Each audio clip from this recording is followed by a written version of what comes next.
네, 오늘로 지난 12월 18일에 시작되었던 여호수아서 강해 설교가 대단원에 막을 내립니다. 모세의 뒤를 이어 새로운 지도자가 된 여호수아는 요단을 건너서 가나안을 정복해야 하는 막중한 사명을 짊어지고 무대에 섰습니다. 얼마나 두렵고 떨렸겠습니까? 그러나 강하고 담대하라, 내가 너와 함께 하리라 하시며 격려하신 하나님의 도우심으로 그는 백성들과 함께 7년여의 전쟁을 통해 대부분의 가나안 땅을 정복하고 또 모든 지파에게 그 땅을 분배하는 위협을 이룹니다. 그리고 이스라엘은 그 땅에 하나님 나라의 평화, 샬롬을 실현합니다. 이는 하나님의 약속의 성취였고 순종하고 따랐던 백성들에게 주신 하나님의 축복이었습니다. 그리고 약 25년의 세월이 흐릅니다. 본문 23장 1절에 여호와께서 주위의 모든 원수들로부터 이스라엘을 쉬게 하신 지 오랜 후에 여호수아가 나이 많아 늙은지라. 여호수아도 이제 세상의 무대에서 떠날 때가 된 것입니다. 그래서 여호수아는 마지막으로 백성들에게 권면과 당부를 합니다. 크게 두 번에 걸쳐 권면과 당부를 하는데 그 내용이 오늘 23장과 24장입니다. 여호수아는 모세와 달리 본래 백성들에게 교훈을 많이 하는 사람이 아니었습니다. 모세는 창세기부터 신명기까지 무려 5권의 율법서를 남겼습니다. 특히 신명기는 백성들의 신앙을 올바로 세우고자 신신당부했던 모세의 강력한 교훈들입니다. 그러나 여호수아는 성경을 다 뒤져봐도 모세처럼 백성을 교훈한 적이 거의 없습니다. 그런 중에 오늘 이 23장과 24장은 여호수아가 유일하게 남긴 보기 드문 두 편의 교훈입니다. 그런데 이 교훈들은 분량은 매우 적지만 모세의 오경과 맞먹을 만큼 여호수아의 신앙이 얼마나 진실했고 또 모세와 닮았는지를 보여주고 있습니다.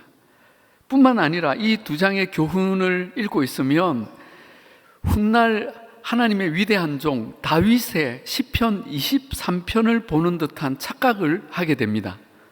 그래서 오늘은 이 여호수아서의 마지막 교훈과 다윗의 시편 23편을 대조하면서 오늘 우리에게 말씀하시는 하나님의 음성을 듣고자 합니다. 먼저 서론격으로 여호수아는 본문 23장에서 여호와가 우리 하나님이심을 고백합니다. 뭔 당연한 소리를 그렇게 진지하게 하냐 할 수도 있지만 본문 23장을 자세히 보시면 여호수아가 이 사실을 얼마나 진지하게 강조하고 있는지를 보게 됩니다. 사실 23장은 제가 제목을 여호수아의 신명기라고 붙였습니다. 그만큼 모세의 신명기에 일관되게 흘렀던 사상이 여기 압축되어 나타나고 있습니다. 즉 너희를 위해 이토록 놀라운 일을 행하신 여호와 하나님을 너희는 사랑하고 그 말씀대로 살아라. 그리하면 너희는 이곳에서 변함없이 축복을 누리게 될 것이다. 그러나 만일 너희가 하나님을 떠나서 이 세상을 따르고 우상을 섬기면 너희는 하나님이 주신 이 아름다운 땅에서 반드시 망하리라 하는 내용입니다. 그런데 이 교훈을 하는 이 23장에서 우리는 여호수아의 매우 독특한 표현을 만나게 됩니다. 그것은 너희의 하나님 여호와라는 표현입니다. 너희의 하나님 여호와. 이 문장이 이 23장에만 무려 13번이나 반복되고 있습니다.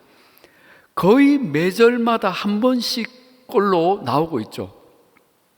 이 중에 몇 개만 볼까요? 3절에 너희의 하나님 여호와께서 너희를 위하여, 너희의 하나님 여호와 그는 너희를 위하여. 5절에 너희의 하나님 여호와 그가 너희 앞에서, 너희의 하나님 여호와께서 너희에게. 8절에 오직 너희의 하나님 여호와께 가까이 하라. 11절 너희의 하나님 여호와를 사랑하라. 계속 너희의 하나님 여호와, 너희의 하나님 여호와라고 하죠. 여러분, 이 반복되는 표현들 속에서 우리는 여호수아가 지금 무엇을 강조하고 있는지 느끼십니까? 그렇죠. 여호와 그분은 너희 하나님이시다 하는 하나님과 이스라엘의 관계를 강조하고 있습니다. 관계. 마치 다윗이 시편 23편을 시작하면서 여호와는 나의 목자시니 라고 하는 것과 같습니다. 여러분, 이게 어떤 느낌이냐면 삼성의 이재용 회장을 여러분은 그저 뉴스에서나 보는 대단한 인물로 아실 텐데 사실은 저의 사촌 형입니다 라고 한다면 제가 다시 보이지 않겠습니까? 물론 사실이 아닙니다. 근데 잠깐이지만 방금 여러분의 눈빛이 경이로움과 경외함으로 바뀌는 것을 제가 조금 봤습니다. 근데 여러분, 그런 대기업 회장과의 관계 정도에도 우리의 눈빛이 바뀐다면 전지전능하시고 무소부재하시고 영원하신 여호와라는 신께서 그저 제3자 객체로 존재하는 것이 아니라 나의 하나님, 우리의 하나님이시라면 그 사실 하나만으로 우리의 존재가 얼마나 놀랍게 정의될 수 있겠습니까? 여러분, 이것은 자다가 일어나 생각을 해도 감사하고 감격할 일이 아닙니까? 밥을 먹지 못해도 배가 부르고 지갑에 돈이 없어도 걱정이 안 되는 거죠. 그래서 이 감격을 경험했던 다윗은 그 넉넉함을 이렇게 표현했습니다. 여호와는 나의 목자시니 내게 부족함이 없으리로다. 아멘. 여러분, 이것이 우리의 동일한 고백인 줄로 믿습니다. 삼성 이재용 회장과 비교가 안 되는 거죠. 그렇다면 여호와께서 우리의 하나님 되심으로 우리는 실제 어떤 만족함, 어떤 복을 누릴 수 있습니까? 그 구체적인 내용이 여호수아서 마지막 장 24장에 나오는데 정말 다윗의 시편 23편과 똑 닮은 여호수아의 신앙 고백을 우리는 보게 됩니다. 첫째, 하나님께서 우리를 인도하셨다는 고백입니다. 여호수아는 24장 2절부터 하나님의 인도하심에 대해 이야기합니다.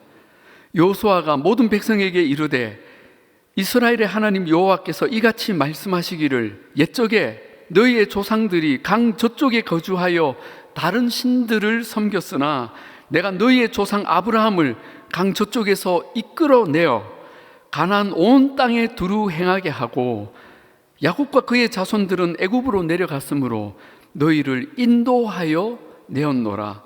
내가 너희 조상들을 애굽에서 인도하여 내어 8절에도 내가 또 너희를 인도하여. 여러분, 여기 이끌어내어, 인도하여 라는 표현이 계속 반복되고 있죠. 그렇습니다.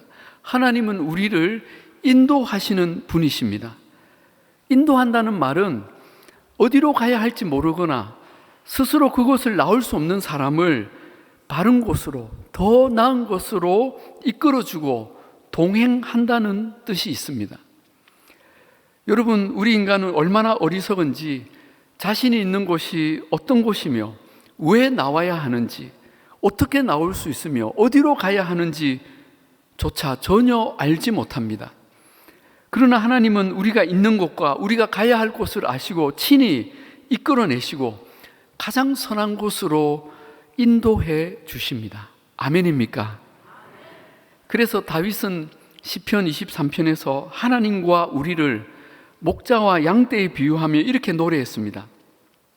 그가 나를 푸른 풀밭에 누이시며 쉴만한 물가로 인도하시는 도다. 내 영혼을 소생시키시고 자기 이름을 위하여 의의 길로 인도하시는 도다. 그렇습니다. 목자이신 하나님은 우리를 푸른 풀밭, 쉴만한 물가로 가장 풍성하고 평안한 안식처로 인도하시고 그곳에 우리를 눕게 하십니다. 뿐만 아니라 우리를 의의 길로 인도하십니다. 사탄은 우리가 넘어지고 실패하고 망하는 길로 유인하지만 하나님은 우리가 가야 할 의롭고 밝은 구원의 길, 생명의 길로 인도하십니다. 그리고 그 길로 우리를 더 잘 인도하시려고 성자 하나님께서 우리 가운데 친히 오셔서 친히 그 길이 되어 주셨습니다. 때론 그 길이 좁고 험한 길, 광야의 길, 사망의 음침한 길일 수도 있습니다. 바로 옆에는 넓고 좋은 길, 또 돌아가는 길도 있는데 우리 주님은 그 험한 길, 십자가의 길로 가게 하십니다.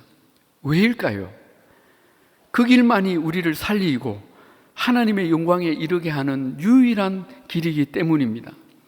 자, 그렇다면 우리가 그 좁은 십자가의 길을 어떻게 해서 완주할 수 있을까요? 이에 대해 여호수아는 여호와께서 우리 하나님 되심으로 인한 두 번째 복을 고백합니다. 바로 하나님께서 우리를 보호하셨다는 고백입니다. 본문 6절을 다시 봅시다. 내가 너희의 조상들을 애굽에서 인도하여 내어 바다에 이르게 한즉 애굽 사람들이 병거와 마병을 거느리고 너희의 조상들을 홍해까지 쫓아오므로. 여러분, 이거 정말 난감한 상황 아닙니까? 하나님만 믿고 따르면 이제 푸른 풀밭과 실만한 물가가 펼쳐질 줄 알았는데 막상 와보니 푸른 풀밭이 아니라 뜨거운 광야이고 쉴만한 물가가 아니라 빠져 죽을 홍해가 나타난 것입니다. 여러분, 이것이 우리가 신앙의 길을 가며 경험하는 정말 난감한 상황입니다. 분명 믿음으로 결단하고 하나님을 따랐는데 이 위험하고 곤란한 상황은 어떻게 해석해야 합니까? 왜 하나님은 나의 이런 결단과 순종에 이런 일을 겪게 하시는 겁니까? 그런데 그것은 우리가 주님의 계획과 능력을 다 알지 못해서 가지는 두려움과 혼란임을 곧 알게 됩니다. 하나님은 출애굽한 이스라엘이 그 진퇴양난의 위기 가운데 있을 때 상상도 못할 지혜와 능력으로 보호해 주셨습니다. 7절에 너희의 조상들이 나 여호와께 부르짖기로 내가 너희와 애굽 사람들 사이에 흑암을 두고 바다를 이끌어 그들을 덮었나니 내가 애굽에서 행한 일을 너희의 눈이 보았으며. 주님은 이 애굽 군대와 자기 백성들 사이에 구름 기둥을 두어서 그들을 흑암 가운데 있게 하셨습니다. 그리고 홍해를 가르신 후에 자기 백성들은 모두 건너가게 하셨습니다. 그리고 그 흑암을 여신 거죠. 그러자 애국 군대는 이스라엘을 쫓아 달려가는데 여러분, 그들 모두를 하나님이 홍해에 수장시키셨습니다. 완벽하게 구원하시고 지켜주신 것이죠. 그러고 보니 하나님은 자기 백성들을 애굽에서도 놀랍게 보호해 주셨습니다. 애굽 땅에 10가지 재앙이 내리는 동안 애굽은 나라가 망할 정도로 큰 피해를 입었지만 이스라엘 백성은 누구도 털끝 하나 다치지 않았습니다. 그뿐입니까? 보통 사람들은 하루도 견디지 못하는 그 광야에서 200만 가까운 이스라엘 백성들이 무려 40년이나 많은 날을 거주하게 하셨습니다. 또 9절과 10절에는 그 광야 기간에 있었던 위험한 순간들도 말씀하십니다. 또한 모압 왕 발락이 일어나 이스라엘과 싸우더니 발람을 불러다가 너희를 저주하게 하려 하였으나 내가 원하지 아니하였으므로 그가 오히려 너희를 축복하였고 나는 너희를 그의 손에서 건져내었으며. 여러분, 이것은 영적인 위기에서 건져주신 일화입니다. 그런데 이스라엘은 이런 일이 있었는지조차 모르고 있었을 것입니다. 이렇게 하나님은 자기 백성들을 철저하게 보호해 주셨습니다. 이런 하나님의 보호에 대해 다윗은 시편 23편에서 이렇게 고백합니다. 내가 사망의 음침한 골짜기로 다닐지라도 해를 두려워하지 않을 것은 주께서 나와 함께 하심이라. 주의 지팡이와 막대기가 나를 안위하시나이다. 아멘. 여러분, 이 고백은 저와 여러분의 고백이기도 한 줄로 믿습니다. 사실 우리의 지나온 길들을 돌아보면 결코 평탄하지 않았죠. 때로는 절망과 낙심에 쌓여서 여기가 끝인가 할 때도 있지 않았습니까? 그러나 그때도 주님은 우리와 함께 하셨고 주님의 지팡이와 막대기가 나타나서 우리를 지켜주셨기에 오늘 우리가 이 자리에 있음을 믿습니다. 그 주님의 보호하심을 우리가 날마다 감사하며 찬양하십시다. 세 번째로 여호수아는 하나님께서 원수의 목전에서 우리에게 상을 차려주셨다고 고백합니다. 11절부터 여호수아는 하나님이 베풀어 주신 것들에 대해 이야기하는데 가나안의 7 민족과 싸울 때에 하나님께서 그들을 다 쫓아내 주신 일을 열거합니다. 그래서 13절에 너희가 수고하지 아니한 땅과 건설하지 아니한 성읍들을 너희에게 주었더니 너희가 그 가운데 거주하며 너희는 또 너희가 심지 아니한 포도원과 감람원의 열매를 먹는다 하셨다고 말씀합니다. 하나님은 그 백성들이 수고하지 않은 땅, 건설하지 않은 성읍들, 또 심지 않은 포도원과 감람원의 열매들을 그저 주셨습니다. 세상은 이런 경우를 가리켜 복 받았다고 표현하죠. 그래서 복을 받으려고 복권을 삽니다. 그런데 여러분, 지금 우리가 누리는 복들도 사실은 이런 것들과 다르지 않습니다. 저를 비롯해서 우리 모두는 이 땅에서 하나님이 주신 수많은 복들을 값없이 은혜로 누리고 있지 않습니까? 뿐만 아니라 우리는 이 세상을 떠날 때에 영원한 천국에 우리 주님이 예비하신 집에서 이 땅과 비교할 수 없는 영광을 누리며 살 것입니다. 아멘입니까? 여러분, 한때 애굽의 노예로 살던 사람들이 가나안에서 저렇게 복을 받았듯이 또 사탄의 종노릇하며 살던 우리가 이렇게 놀라운 은혜로 하나님의 영광에 이런 것을 사탄이 보게 된다면 어떨까요? 얼마나 분통 터지며 이를 갈겠습니까? 그렇게 망하기를 바랬는데, 그런데 하나님은 사탄의 눈앞에서 그런 짓궂은 과시를 하십니다. 시편 23편에서 다윗도 그 얘기를 합니다. 주께서 내 원수의 목전에서 눈앞에서 내게 상을 차려주시고, 무슨 상입니까? 잔치상이죠. 내가 수고하지 않은 땅, 건설하지 않은 성읍들, 심지 않은 포도원의 열매들이 바로 잔치상입니다. 그리고 기름을 내 머리에 부으셨으니 이것은 영광의 대관식을 의미합니다. 그러니 어떻게 됩니까? 내 잔이 넘치나이다. 할렐루야. 내 잔이 넘친다. 이 말은 1절에서 말한 내게 부족함이 없으리로다의 대꾸입니다. 넘친다는 거죠. 여러분, 주님은 내게 이런 상을 차려주실 때 원수의 눈앞에서 보란 듯이 행하십니다. 누가 승리자인지 쐐기를 박으시는 거죠. 아멘입니까? 사랑하는 여러분, 우리가 이런 복을 받은 사람, 또 이런 복을 받을 사람인 줄로 믿으시기 바랍니다. 여호와 그분이 우리 하나님이 되시니까 우리를 인도하시고 보호하시고 그리고 놀라운 영광으로 상을 차려 주십니다.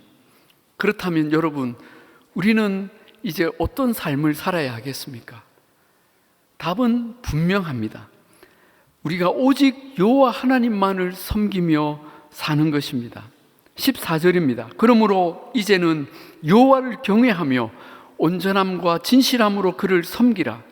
너희의 조상들이 강 저쪽과 애굽에서 섬기던 신들을 치워버리고 여호와만 섬기라. 다윗도 시편 23편에서 같은 고백을 했습니다. 우리 한번 같이 읽으실까요? 시작. 내 평생의 선하심과 인자하심이 반드시 나를 따르리니 내가 여호와의 집에 영원히 살리로다. 아멘. 아멘. 이 고백이 저와 여러분의 진실한 고백인 줄로 믿습니다. 자, 그런데 여호수아는 이쯤에서 마음에 담아두었던 쓴소리를 합니다. 15절입니다. 만일 여호와를 섬기는 것이 너희에게 좋지 않게 보이거든 너희 조상들이 강 저쪽에서 섬기던 신들이든지 또는 너희가 거주하는 땅에 있는 아모리 족속의 신들이든지 너희가 섬길 자를 오늘 택하라. 오늘 결정하라는 것이죠. 나와 내 집은 오직 여호와를 섬기겠노라 하니, 여호수아는 이 백성들의 아직도 왔다 갔다 하는 그 마음을 알았던 것입니다. 그들 속에 완전히 버리지 못한 우상 숭배의 여지를 알고 있었습니다. 그래서 결단하게 한 것입니다. 하나님이든지 이방신이든지 오늘 너희는 선택하라. 그러나 나와 내 집은 여호와만 섬기겠다. 그러자 백성들이 손사래를 치며 다짐을 하죠. 16절, 백성들이 대답하여 이르되 우리가 결단코 여호와를 버리고 다른 신들을 섬기기를 하지 아니하오리니, 대답을 합니다. 그리고 왜 그런 결론을 내리는지 이유도 말합니다. 그런데 그 이유는 오늘 여호수아가 말한 그 마지막 권면에 많은 영향을 받은 것 같습니다. 자, 이 이유를 17절, 18절 제가 읽어 드릴 텐데, 이들의 답변에 사용되는 동사들을 잘 보시기를 바랍니다. 이는 우리 하나님 여호와께서 친히 우리와 우리 조상들을 인도하여 애굽 땅 종되었던 집에서 올라오게 하시고 우리 목전에서 그 큰 이적들을 행하시고 우리가 행한 모든 길과 우리가 지나온 모든 백성들 중에서 우리를 보호하셨음이며, 여호와께서 또 모든 백성들과 이 땅에 거주하던 아모리 족속을 우리 앞에서 쫓아내셨음이라. 즉 그들의 땅과 성읍과 열매를 우리가 차지했다는 것이죠. 그러므로 우리도 여호와를 섬기리니 그는 우리의 하나님이심이니이다. 여호수아의 권면을 잘 듣고 있었다는 것을 이들의 고백에서 알 수가 있습니다. 여러분, 우리가 이들의 고백 중에 마지막 그 한 문장만 한번 따라 하실까요? 좀 쉽게 고쳐서, 그는 우리의 하나님이십니다. 그는 나의 하나님이십니다. 아멘입니까? 예, 그렇습니다. 이것이 우리의 고백이요 변함없는 결론입니다. 이날 이스라엘 백성들은 여호수아 앞에서 여태 자신들이 버리지 못했던 모든 이방 신상들을 다 치워버립니다. 그리고 오직 하나님만 섬기고 하나님만 따르기로 결단합니다. 그 결심의 증표로 26절에 큰 돌을 가져다가 기념비를 세웠습니다. 그리고 이 일 후에 여호수아는 110세의 나이로 죽고 그의 땅 딥나세라에 장사됩니다. 이로써 여호수아서는 대단원의 막을 내립니다. 사랑하는 여러분, 우리가 지난 12월에 시작하여서 오늘까지 3개월 반 동안 21번의 여호수아 설교를 들었습니다. 이제 우리는 마음에 어떤 결론을 얻었습니까? 아마도 많은 은혜와 깨달음을 받았을 것입니다. 그러나 오늘 우리가 이 결론 하나만 붙들어도 좋겠습니다. 여호와 그분은 우리 하나님이십니다. 여호와 그분은 나의 하나님이십니다. 이것은 여호수아의 결론이자 다윗의 찬송이었고 모든 믿음의 선진들의 고백이었습니다. 이 결론과 고백으로 저와 여러분의 평생에 하나님의 선하심과 인자하심이 우리를 따르고 우리가 여호와의 집에 영원히 살게 되기를 우리 주님의 이름으로 축복합니다. 아멘. 기도하겠습니다. 나의 하나님, 우리의 하나님 아버지, 감사합니다. 오늘 여호수아서의 마지막 말씀을 통해 우리가 얼마나 큰 은총을 받았는지, 지금도 어떤 사랑으로 주님이 우리와 함께 하시는지 말씀하여 주시니 감사합니다. 주님, 이제는 우리가 더 이상 흔들리지 않고 주님만 따르며 살기를 결단합니다. 때론 시험을 당하고 고통과 슬픔의 밤길을 걸어가기도 하겠지만 주님이 밝은 빛이 되셔서 우리와 함께 하시고 우리를 마침내 푸른 풀밭 쉴만한 물가로 인도하여 주옵소서. 주님, 그날까지 우리의 믿음을 더욱 굳세게 하시고 우리의 영혼을 지켜주시며 그날의 최후 승리를 얻게 하옵소서. 감사드리며 우리 주 예수님의 이름으로 기도하옵나이다. 아멘. 우리 이 시간에 오늘 들었던 말씀 생각하시면서 우리 찬송가 620장 우리 함께 찬양하실 때 다 같이 일어나서 함께 찬양하십시다. 여기에 모인 우리,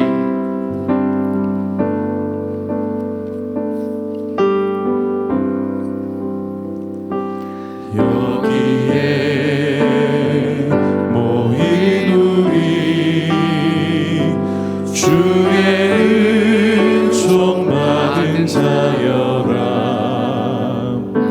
주께서 이 자리에 함께 계심을 아노라. 언제나 주님만을 찬양하며 따라가리니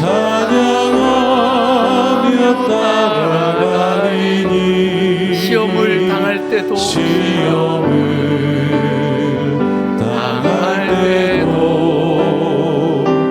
함께 계심을 믿노라. 아멘. 이 믿음 더욱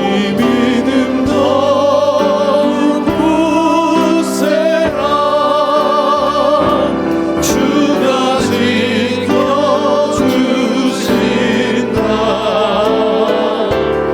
어둠 밤에도 주의 밝은 빛 인도하여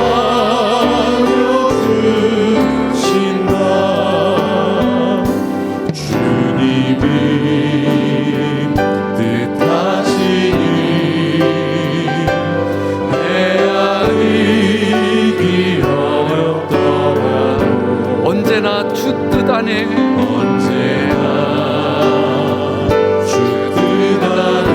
내가 있음을 아노라. 내가 있음을 아노라. 아멘. 사랑의 말씀들이 나를 더욱 새롭게 하니 더욱 새롭게 하니 때로는 넘어져도 최후 승리를 믿노라. 이 믿음 더욱 굳세라.